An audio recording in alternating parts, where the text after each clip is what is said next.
Co to je folklor? Folklor to je druh tance.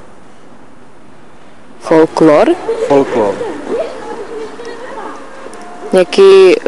Je to nějaká hudba nebo něco takového?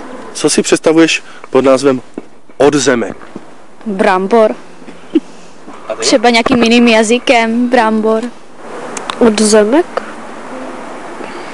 To nevím. Co by to mohlo být? Něco v zemi? No, něco od zemek, že je to od země.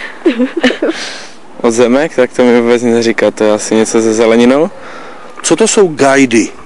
Gajdy? No tak třeba z nějaké horské chaty já nevím, třeba někde v turistice horské chaty, anebo třeba z nějaké jídlo, druh jídla. Gajdy to jsou kšandy. Nějaké kalhoty na ven, třeba na ušpinění. Budou ty kalhoty asi. A jak se hraje na gajdy? Hraje?